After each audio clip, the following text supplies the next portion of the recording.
will be very anxious not to disappoint. There's a lot of pressure on the shoulders of both of these teams with the new Filipino imports being added to the main lineup. They're gonna have to live up to the hype. Ladies and gentlemen, get hype and tell us your prediction in the chat because we're diving straight into the land of dawn for Geek Fam versus Evos Legends Game 1. Game 1 here between Geek as well as Evos, and you can see Dreams already being very aggressive, trying to land that iron hook. He needs to land as many as possible in the early game. That is the advantage they have. Right now, he is looking into the jungle, but he won't find anyone as Baloyski tries to be a nuisance to Sasujin. Yeah, he puts in some damage. It's going to be Dreams who hooks Baloyski back in, forcing that flicker out. Sasujin already starting off very, very well. Jana, though, he got full, no pressure whatsoever in his own jungle, therefore getting the Lethal Wanderer for free. Don't even think he needs to use the Retribution here. He's just gonna basic attack it and use the Retribution in his own jungle. Another thing that we can actually see and observe is the fact that both junglers from the side of Geek Fam as well as Evos Legends have not opted to use that Demon Slayer emblem. Is this going to be a aggressive Ling, especially with that killing spree? Sure seems like it. I mean, there's a lot of targets on the side of Geek Fam for Sasujin to try and make plays with. Although, I guess Elzura can still kind of outplay that with the Black Shoes. We'll just have to see, though. It all comes down to timing, right? When is he going to try and dive into it? And are Geek Fam going to be ready for it? Let's see, that's the big question. Both of the junglers and both of the teams are playing it very, very safe in the early stage. Both of them just roaming properly on the map. Baloyski, though, going for the stun. Sasujin is here, goes in for the Defiant Blade on to Baloyski. Nothing hitting just yet. Oh no! Baloyski. First Blood, presented to you by the Samsung Galaxy A series.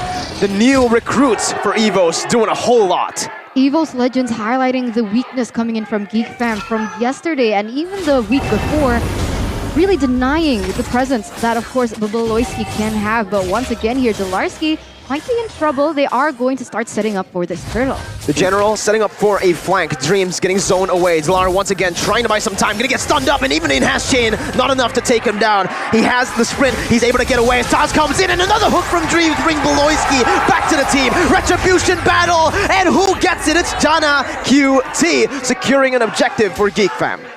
Wow, that is clean gameplay from both these teams. Delarski did a great job just burning in all the spells, but Jana QT was able to actually come in clutch. And I wonder, right, what is exactly his idea for the build? Because we've seen this tank Julian coming in the jungle, but the purple buff will be denied here as Taz and Dreams do a lot of damage to Jana. Man, Dreams so annoying. The other thing that you can use with the Franco, other than get those pickoffs, is to deny those basic jungle needs coming in from Geek Fam, really slowing the tempo that Jana QT can have. And that is going to buy them a lot of time here, as once again, Lunox here forces to pop. This is the thing about that mid lane, like I mentioned. With the Lunox pick, they're not going to have a lot of pressure in the early stage of the game, therefore giving Lilia much more potential to put pressure on the map. The thing is, though, on the opposite side, Dreams has the Franco to make plays. Geek Fam will, in return, just be very passive in the side lanes because of Dreams' movement. Dreams doesn't even need to show up on the map. All he needs to do is stay in the bushes, and because of that, Geek Fam will have to play it passively. Now, though, that he is revealed on the map, oh my goodness. Geek Fam can finally push on top side and even bottom side, but in the bottom lane, it feels like Luke is having a lot of trouble here dealing with Lar. Well, Uranus is just annoying and obnoxious. He will be cutting the wave as well, but honestly, Dreams, he's been landing very, very significant hooks, and that final attempt was actually so good. He didn't exactly know where he is, and Baloyski uses the flicker. Oh, Dreams with the stutter, with the hook. It does not land, but Evos Legends, they are the one dictating the pace here, and Sasujin is getting a lot of free time. A lot of free time here, and you can see that actually starting to build up. 5 seconds left on the next turtle, but we do see that Evos Legends are quick to set up for that first. Once again, a stalemate in that bottom side as Dreams here in that jungle will force the flicker rather early, and he'll even get caught out. Yeah, Dream's gonna get taken down here. I know! Here, kill. Oh,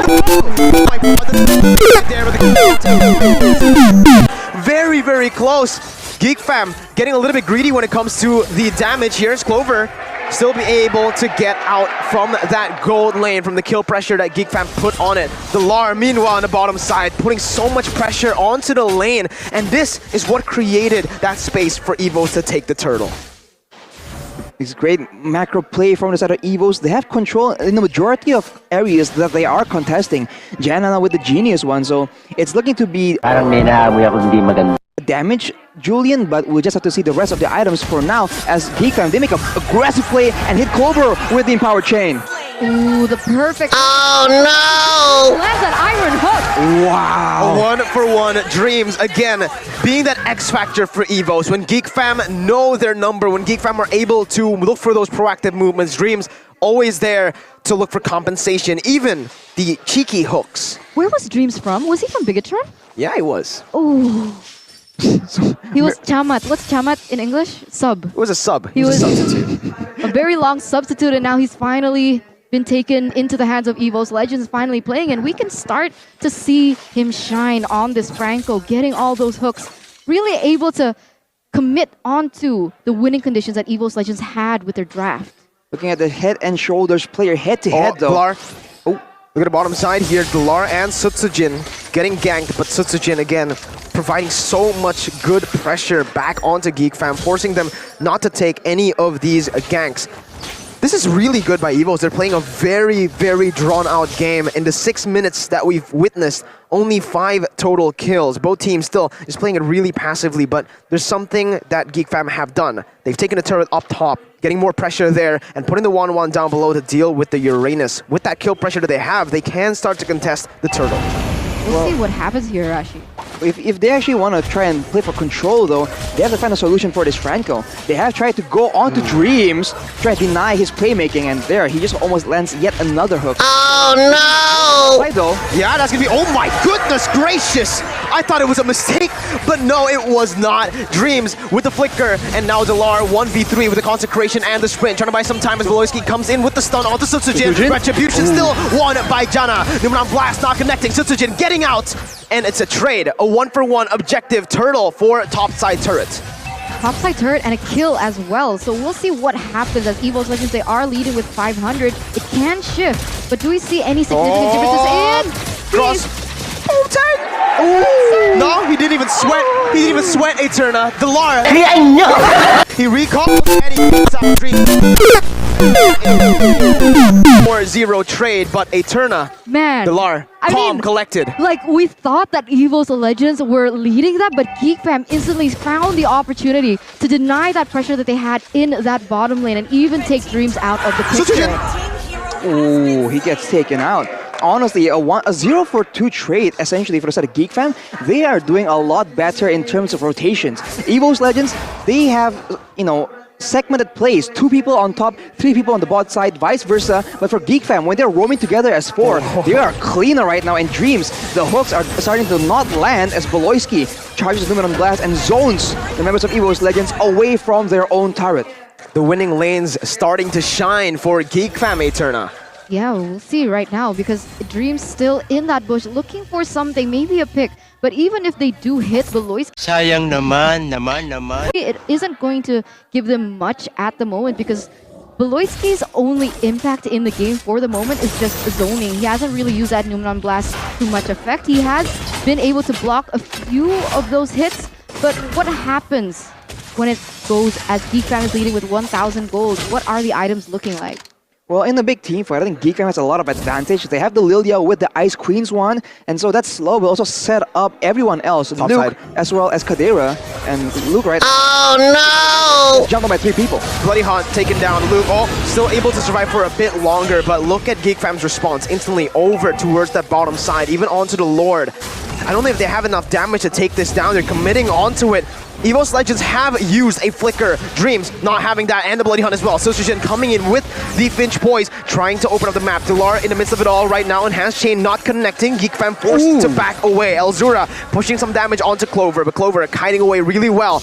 Again, a long, very drawn out team fight. Yeah, Evos Legends, they don't want to commit onto this, understanding that there are a lot of ultimates in their arsenal that are still on cooldown. Meanwhile, Geek Fam, they do have a lot for them to show. So right now, we can see that Beloyski as well as Kadera is looking for a flank, but once again, the Iron Hook connects. Bloody Hunt and the snipe from Clover in the back lines, but look at the Tempest of Blaze now connecting over. Crossbow of Tang out of nowhere, going on to Dalar, soaking in so much. Elzura trying to find Clover, but Clover still managing to get out with the flicker. It's a 1-for-1 XP traded for Roamer, but Geek Fam have won the trade. They're gonna go straight for the Lord. Beloyski stunning Sutsujin up. Jana QT instantly with a response, coming in with the enhanced chain as Taz deals out the damage, comes in, puts in so much Chaos Order, taking him down. As Chadera goes into the back line, no retribution. Sutsujin gets it. Oh my god! Wow! He steals it away, and Evos Legends come out on top with Lar finishing. Oh no! Ex-teammate, Beloyski running away to Lar, the general, taking his ex-teammate down. Man, a better setup coming in from Geek Fam, but the initial setup was made by Evos Legends and they were able to come back from this. But now, Elzura might be in trouble. He is looking to zone away Elzura for the moment, not taking away his life. But the fact of the matter is now Evos Legends have that pressure in that mid side. Is going to take another neutral objective in that tower. Wow, the individual plays coming in from the members of Evos Legends has been spectacular. You saw that Taz just goes in and he takes out Jana QT. So Geek Fam, they have to be a bit more careful because Evos Legends, they're playing it smart. They're targeting the right people at the right time. Oh, that was pretty sad, man. You know, like the two brothers that was once, they were once in on a PH together. Tragic. The Lara had to take him down there. 3-0 and 2. He is, well, he was the #1 Uranus player in Season 9 of MPL-PH, picking it the most and winning 6 times out of the 11 times that he has picked it. So far, having an amazing impact in this game. And we can see now that the side of Evos Legends, they're putting way more pressure on all of these 3 lanes. You can see the lane going in that bottom side, changing and taking all those minions. But look at the Lord just marching down here. Oh no! Again, Dreams with the hook, and Taz with the response. Beloyski taken down. Sutsujin onto the back lines with the Tempest of Blades, goes in, picking up the blades. Luke, Jana, and Chadera left to defend. Dreams almost getting it. Threading the needle once again. Evos Legends, 7,000 gold lead, suffocating Geek Fam as they take down that top side turret. I don't like Franco games. I don't like Franco games because these hooks can land when we don't expect it, and it actually wins them the game because it gives you a man advantage, especially on those really prio members. Evos Legends straight onto that objective. That mid-side turret is going to fall as well as that bottom side. This is a BOD Ling on Sutsujin, so it's a lot of damage. And to that point, Eterna, when the hook lands, Dreams, he was faking it a lot. He was using his second spell. He was stuttering around with his movement to keep the members of Geek Fam guessing. And once the Lord is taken down, in that moment of distraction, he lands the hook on the priority member with the flicker as well. That is smart gameplay. We take a look at the item builds right now, and Clover has a lot of damage, a lot of burst potential as well. And with the amount of squishy members on the side of Geek Fam, that is absolutely dangerous. And not just Clover, because you can see that Taz is already reaching her power spike as well. Already the Clock of Destiny. You can also see the Lightning Truncheon and even the Divine Glaive. So even if Geek Fam want to optimize and try to opt for these magic defense, there already is that magic penetration coming in from that Lunox. This new era of Evos Legends with the 2 MDL players coming up. Dalar doing Dalar things. This is what he does on the Uranus, man. Buys so much time, goes in against 4, gets out, doesn't even use the sprint, and the Lord was taken because of that. Now, Dreams goes in for the hook onto Beloyski, and it is done. Evos Legends took the Lord, and they're just gonna play it disciplinedly. Uranus on Dalar. Look at how much time he's able to buy, but they're looking for more. Oh, Beloyski! Clover with the reaction time to get out of that one with Dreams as well. And now the collapse. Taz comes in with the Chaos Assault, almost taking Luke down. Sutsujin jumping in, seeing them as Sutsujin dives in deep, getting taken down. Chadera will still be able to survive. Dalar picking up Beloyski once again. It's a 2-for-1. 2-for-1 now for the side of Evos Legends, but even though that happened, this is going to be difficult because they are at a man disadvantage right now. Will Geek Fam be able to defend this one? Taz, he buys Chadera, and just like that, Geek Fam falls. Clover is massive. 1-0 domination from Evos. I'm getting goosebumps, Mirko, Arashi. We did not expect this coming in from Evos Legends. They came with a brand new roster, unfamiliar faces here for Evos Legends. Without Versik, only Clover left as one of the most known player, but they were able to be so dominant against Geek Fam. How many minutes was that? That was so quick. Oh my It felt god. like it was so quick. 14 minutes? It was quick. Wow, you think that Evos, they don't have a lot of tanky members at all. They just bank everything on the fact that they can just take out Geek Fam before Geek Fam can take them out. And you can see in the last fight, Taz just goes in with no hesitation. I think how decisive Evos moves right now with the new roster, that is admirable, man. It is so clean. I want to know the factor of the Franco and Beatrix. Oh man, I want to give over the MVP over the Dreams. The amount of hooks he was able to connect on to the Geek members at will, that was something special, man. Dreams.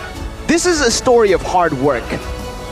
There are a few streamers or ex-pro players that have said in their streams, back in the day, I never saw Dreams as a threat. When he was in Bigatron, he couldn't play the Cho, he couldn't play the Franco. He worked hard to perfect his hero pool, to perfect that mechanic, and now he's up there winning a game after coming up from the MDL straight out, dominating.